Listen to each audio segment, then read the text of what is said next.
আজকের গল্প বিদ্যের জাহাজ ডাঙায় কেন। রাজপথে জনৈক পরিচিত ভদ্রলোক গোপালের সঙ্গে দাঁড়িয়ে কথা কইছিলেন। হঠাৎ সেখানে তাঁর এক পরিচিত ভদ্রলোক এসে হাজির হলেন। গোপাল তাকে চিনত না। পরিচিত ভদ্রলোক তাই গোপালের সঙ্গে তাঁর পরিচয় করিয়ে দেওয়ার জন্য বললেন, জানো গোপাল, ইনি তোমার মতো মূর্খ নন। এর নাম পণ্ডিত বিদ্যাচরণ মিশ্র, একেবারে বিদ্যের জাহাজ। ভদ্রলোকের কথায় গোপাল মনে মনে চটে উঠেছিল। সেটাই নির্বিকারভাবে জবাব দিলে, বিদ্যের জাহাজ তো ডাঙায় কেন, সমুদ্রে জলে ভাসিয়ে দিন। দুই ভদ্রলোকই গোপালের জবাব শুনে অপ্রস্তুত।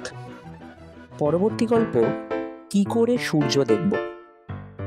একদিন মহারাজ কৃষ্ণচন্দ্র গোপালকে বললেন, ওহে গোপাল, কাল খুব ভোরে দরবারে এসো, একটা জরুরি পরামর্শ আছে।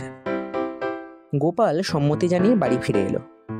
রাত্রে আহারাদির পর গোপাল স্ত্রীকে বলল, কাল খুব ভোরে রাজবাড়ি যেতে হবে, সে যেন খুব ভোরে ভোরে তাকে ডেকে দেয়। দৈবক্রমে সেদিন খুব ভোরে গোপালের ঘুম ভেঙে গেল আপনা থেকেই। সে তখন স্ত্রীকে ধাক্কা দিয়ে তুলে বলল, এই বাইরে দেখো তো সূর্য উঠল কিনা।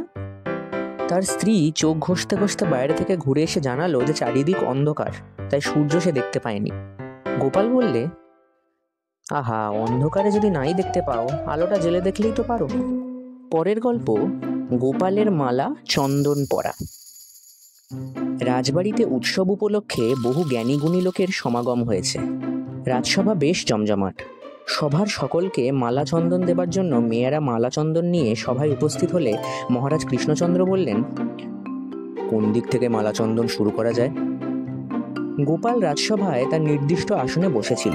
সে বলে উঠল, এই দিক থেকে শুরু করুন মহারাজ, বলে নিজের দিকে দেখিয়ে দিলে। এতগুলি জ্ঞানী গুণী লোকের সামনে গোপালের রসিকতায় মহারাজ রেগে গেলেন। সভায় কত গুণী জ্ঞানী ব্রাহ্মণ পণ্ডিত থাকতে কিনা সামান্য একটা নাপিত গোপাল আগে মালা চন্দন পরবে। এই কথা চিন্তা করে তিনি রেগে গিয়ে বললেন, আজে বাজে কথা বললে কানমলা খাবে গোপাল। সঙ্গে সঙ্গে গোপাল উত্তর দিলে, উচিত কথাই বলেছেন মহারাজ, ভালো মন্দ পেতেই তো রাজদরবারে এসছি। মালাচন্দন আর কানমলাটা ফাউ হিসেবে খেতে রাজি আছি, তবে মালাচন্দন এদিক থেকে আর ওটা ওদিক থেকেই শুরু হোক। গোপালের উত্তর শুনে মহারাজ হেসে ফেললেন। শুনলেন গোপাল ভাঁড়ের 3টি গল্প। Please like, share and subscribe our channel এরকম আরও অনেক গল্প শোনার জন্য।